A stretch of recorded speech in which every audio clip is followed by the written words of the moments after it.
a case has been registered against him.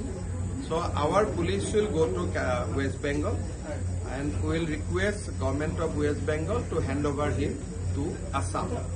But kiman cooperation government of West Bengalor pra pao eto samoye kobo paribo aji to etiai kobo nwari.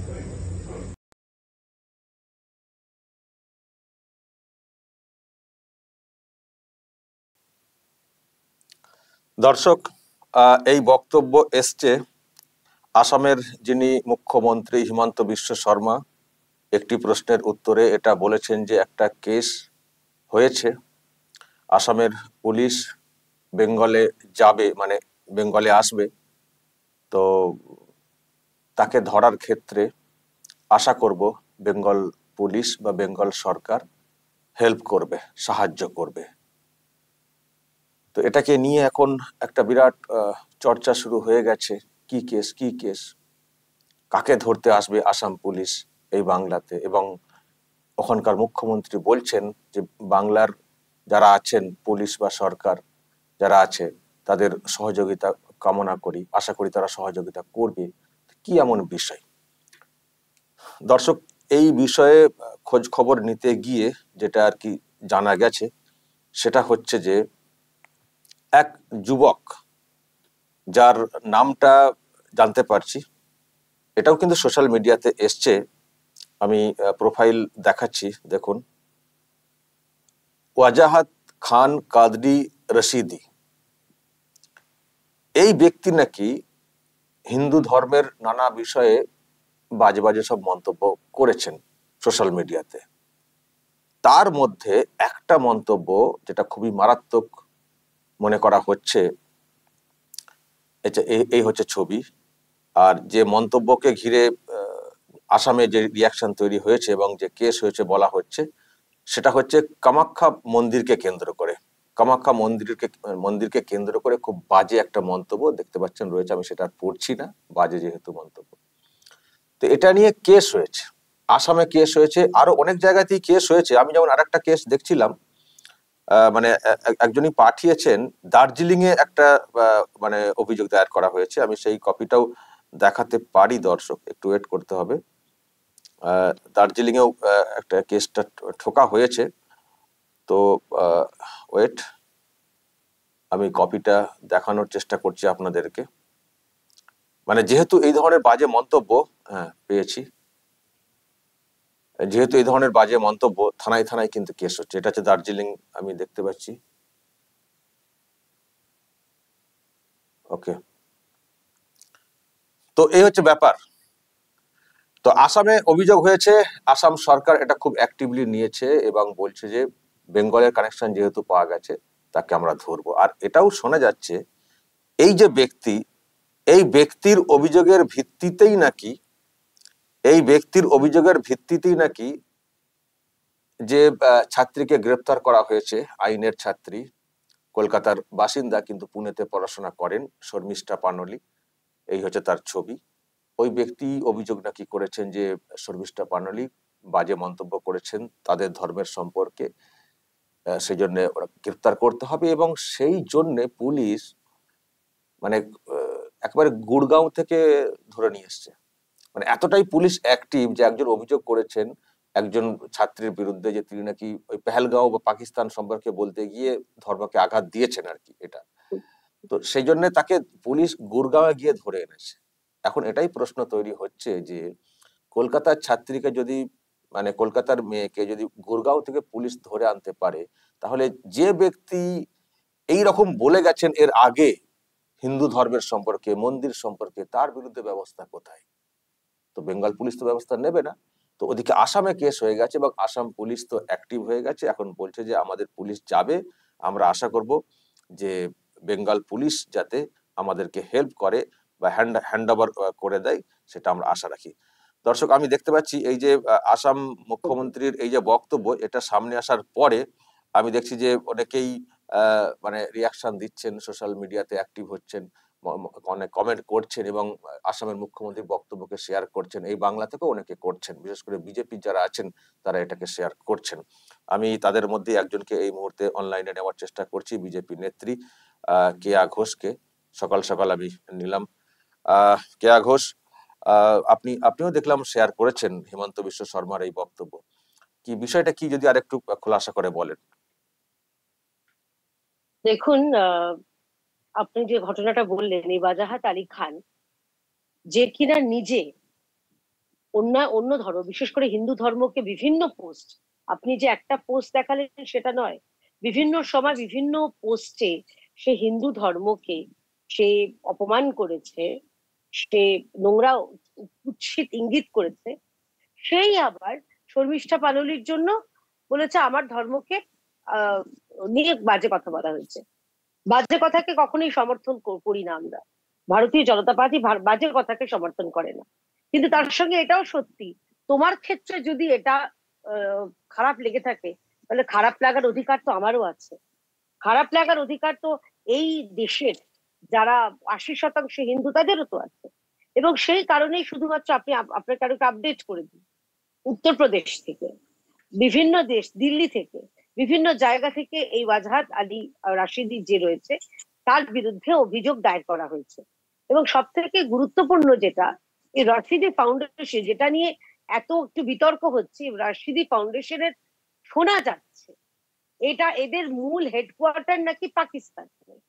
অর্থাৎ পাকিস্তান থেকে বসে এই দেশের, এই রাজ্যে একজন ব্যক্তি, সে কিনা আমাদের দেশের যে সার্বভৌমত্ব বলুন বা আমাদের দেশে যে স্ট্রাকচার বলুন, গণতান্ত্রিক স্ট্রাকচার, সেটাতে আঘাত করছে।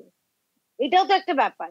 এবং আবার সেই একই ব্যাপার, শফিকুল দা, যে কলকাতাতেই আশ্রয় নিয়েছে, মানে সব জায়গা থেকে, যেরকম সব খেলার সেরা বাঙালির প্রিয় ফুটবল, সেরকমই সব গুণী, মানে কি বলবো, এই বিশেষ ভাবে গুণী দুষ্কৃতী বলুন, সন্ত্রাসবাদী বলুন, এদের ঠিকানা কলকাতায় হয় কেন বলুন তো?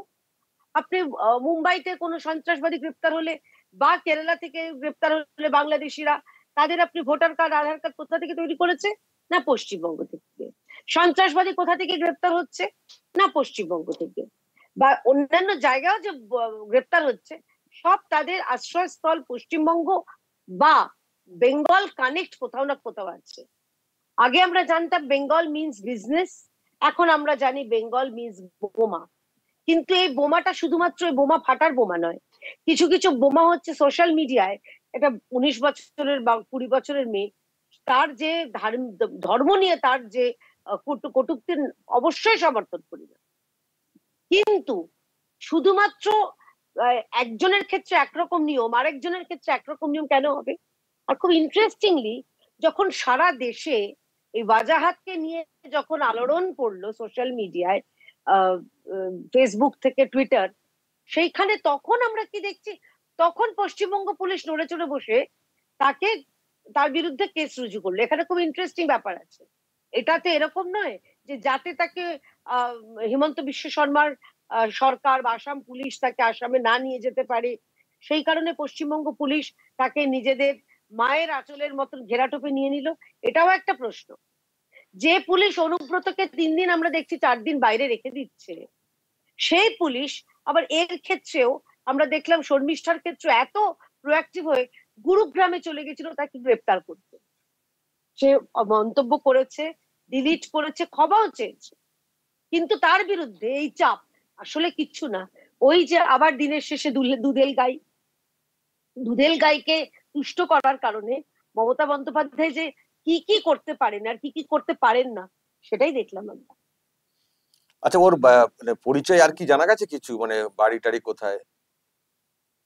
কার? এই ওয়াজাহাতে? হ্যাঁ, ওয়াজাহাত সম্পর্কে যেটা জানতে পারছি একটু মিক্সড। একটা সংবাদ মাধ্যম একটু তার এই কলকাতার বাড়িতে গেছিল, সে এখন ফেরার।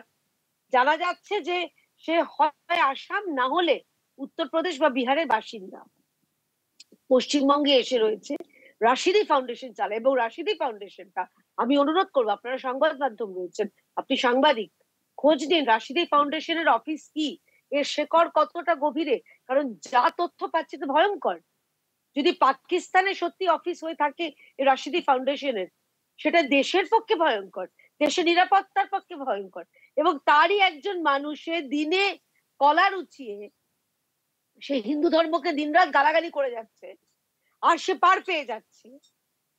অথচ একটা 19 বছরের বাচ্চা মেয়ে, ক্ষমা করবেন, 19 বছরের বাচ্চা মেয়ে, তাকে কিনা ধরতে পুলিশ চলে যাচ্ছে গুরুগ্রামে। তো এই দুটো জিনিস একটু অদ্ভুত লাগছে না? আচ্ছা, আপনি যে বললেন যে এখানে কেস রেজিস্টার হয়েছে ওকে আড়াল করার জন্য বা ধরে রাখার জন্য, যাতে অন্যত্র যেতে না, কেউ না নিয়ে যেতে পারে, তো আপনাদের কি একদম একদম। এটা কি মনে হচ্ছে যে এর পেছনে আরো কিছুকে চাপা দেওয়ার চেষ্টা? কারণ যা ইন্টারন্যাশনাল লিংক মানে বলছেন, যাতে সেটা আরো মানে সামনে না চলে আসে, সেটাও কি একটা কারণ যে শুধু ওকে এইভাবে বাঁচানো না, পুরো ইন্টারন্যাশনাল লিংক বেঙ্গলের সঙ্গে কার্যত কানেক্টেড হয়ে যাচ্ছে না, পাকিস্তান লিংক, একদম সেটাকে ধামাচাপা দেওয়ার চেষ্টা হতে পারে একদম পুলিশের একদম তরফ থেকে? হতেই পারে। মানে আমি এটাতে একদম সন্দেহ প্রকাশ করছি না, কারণ আমরা পশ্চিমবঙ্গে দেখেছি যে পশ্চিমবঙ্গে বিভিন্ন সন্ত্রাসবাদী, জেএমবি সন্ত্রাসবাদী সাদরাডি, যে পশ্চিমবঙ্গে বঙ্গবন্ধুর হত্যাকারী লুকিয়েছিল প্রায় 2 দশক ধরে। আমরা দেখলাম ক্যানিং এ কিছুদিন আগে, আপনি দেখেছেন শওকত মোল্লার ওখানে, সেখানে একজন সন্ত্রাসবাদী সে গ্রেপ্তার হয়েছে, বাইরে থেকে পুলিশ এসে তাকে গ্রেপ্তার করেছে। তো পশ্চিমবঙ্গে এই রশিদি ফাউন্ডেশনের আসল কি কাজ কারবার এবং তাদের শেকড় কতটা গভীর, যদি বাজাহাতকে অন্য রাজ্য, বিশেষ করে আসাম সরকার যদি নিয়ে যায়, তাহলে তো এগুলো সব উন্মুক্ত হয়ে যাবে। সেই কারণে যে পশ্চিমবঙ্গে থেকে এরা কি কি কাজ কারবার করছে, তাদের শেকড় কোন জায়গায়, পাকিস্তান পর্যন্ত নাকি বাংলাদেশ পর্যন্ত বিস্তৃত, এইটা যাতে না উন্মুক্ত হয়ে যায়, এটাও একটা কারণ হতেই পারে। এই সম্ভাবনা একেবারে উড়িয়ে দেওয়া যাচ্ছে না।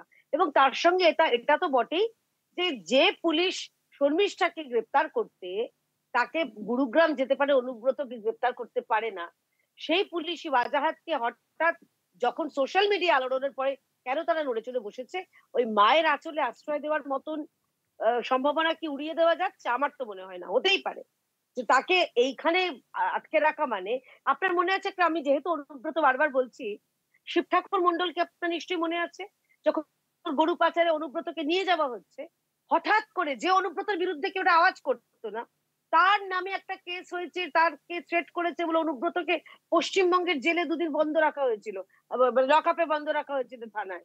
বুঝতে পারছেন? যে অনুব্রত বারবার বলতো পুলিশকে বোম মারবো, যার অফিসে ওই জেলার এসপি থেকে ডিএম বসে হাত জোর করে জিহুজুর করতো, আপনার মনে হয় তাদের এত সাহস হবে? তখন অনুব্রতকে বাংলায় রাখার কি মরিয়া প্রয়াস ছিল। ঠিক একই প্রয়াস আমরা এই বাজাতের ক্ষেত্রে দেখতে পাচ্ছি, যে হঠাৎ করে বাংলা পুলিশের এই প্রোঅ্যাক্টিভনেস এতদিন ছিল না। এতদিন ধরে ওর বিরুদ্ধে এফআইআর হয়েছে। আমি আপনাকে আরেকটা উদাহরণ দিচ্ছি, সায়নী ঘোষ, উনি সাংসদ, ওনার একটা পোস্ট শিবলিঙ্গকে নিয়ে অত্যন্ত নোংরা পোস্ট, আপনার মনে আছে?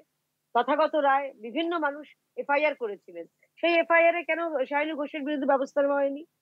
কেন বারে বারে শুধুমাত্র পশ্চিমবঙ্গে হিন্দুদের দেব দেবীকে অপমান করে পার পাওয়া যায়? অথচ আমি বারবার বলছি, ভারতীয় জনতা পার্টি এবং আমি ব্যক্তিগতভাবে আমরা সমর্থন করি না যে কোনো ধর্মের কে আঘাত করাটা, কিন্তু এ সত্ত্বেও বলছি সে ক্ষমা চেয়েছে, ডিলিট করেছে, তার এই দোষটা, তাকে ওয়ার্নিং দিয়ে ছেড়ে দেওয়া যেত, বা তার বিরুদ্ধে কোনো অন্যরকম ব্যবস্থা করা যেত, তাকে গ্রেপ্তার করে নিয়ে এসে তাকে 14 দিনের জেল হেফাজত, এটা ভয়ঙ্কর ব্যাপার, বাচ্চা মেয়ে। কিন্তু সায়নী ঘোষ, তার বিরুদ্ধে কোনো ব্যবস্থা নেওয়া হয় না। এফআইআর হয়েছে কিন্তু, যে কোনো কিছু এফআইআর এ মানে মানে তৎপরতার সঙ্গে কাজ করা হয়, আবার কোনো কিছু এফআইআর এ কোনো রকমই কাজ করা হয় না, রাজনৈতিক রং, এবং যদি হিন্দু ধর্মকে গালাগালি দেওয়া যায় তাতে কিছু এসে যায় না। কিন্তু মমতা বন্দ্যোপাধ্যায় তার বিশেষ ভোট ব্যাংক, যেটা কোর ভোট ব্যাংক, সেখানে কিছু বললেই তিনি প্রোঅ্যাক্টিভ হয়ে যান, এটা আমরা বারে বারে দেখেছি। ওকে, অসংখ্য ধন্যবাদ কেয়া ঘোষ। এখন দেখা যাক বেঙ্গল পুলিশ কি করে বা আসাম পুলিশকে আদৌ সাহায্য করে কিনা। দর্শক শুনলেন বিজেপি নেত্রী কেয়া ঘোষ, তারাও একটা রিয়াকশন দিচ্ছেন এবং এটাকে শেয়ারও করছেন। আসামের মুখ্যমন্ত্রী যে কমেন্ট করেছেন এবং বেঙ্গল পুলিশের যে সাহায্য প্রার্থনা করেছেন কার্যত, সেটা শেয়ার হচ্ছে এবং বলছেন যে যদি শর্মিষ্ঠা পানলিকে গ্রেপ্তার করা হয়, ভিডিও ডিলিট করে দিয়েছেন, তাতেও যদি তাকে গ্রেপ্তার করা হয়, এবং গ্রেপ্তার করা হয়েছে কোথায়, গুরগাঁও থেকে, যার অভিযোগের ভিত্তিতে, সেই ব্যক্তিও তো অনেক বাজে বাজে কথা বলেছেন, তার বিরুদ্ধে কেন ব্যবস্থা নেওয়া হয়নি? এখন নাকি কেস অনেকদিন পর নাকি নেওয়া হয়েছে। বিজেপি নেত্রী বলছেন ওটা একটা কৌশল আটকে রাখার জন্য, যাতে করে অন্য রাজ্যের পুলিশ নিয়ে যেতে না পারে। কিন্তু দেশের বিভিন্ন প্রান্ত থেকে নাকি এই ব্যক্তির বিরুদ্ধে অভিযোগ করা হয়েছে দর্শক, যেটা উনিও বলার চেষ্টা করলেন। তো এখন দেখা যাক এই যে ব্যক্তির ছবি, দেখা যাক এখন শেষ পর্যন্ত কি হয়। তাহলে আসাম পুলিশ বেঙ্গলে আসছে, এখন বেঙ্গল পুলিশ কি করবে সেটাই দেখার। দর্শক বলবেন যদি আপনাদের এই নিয়ে কিছু বলার থাকে, অবশ্যই বলবেন, কমেন্ট বক্সে নজর রাখবেন আরামবাগ টিভিতে।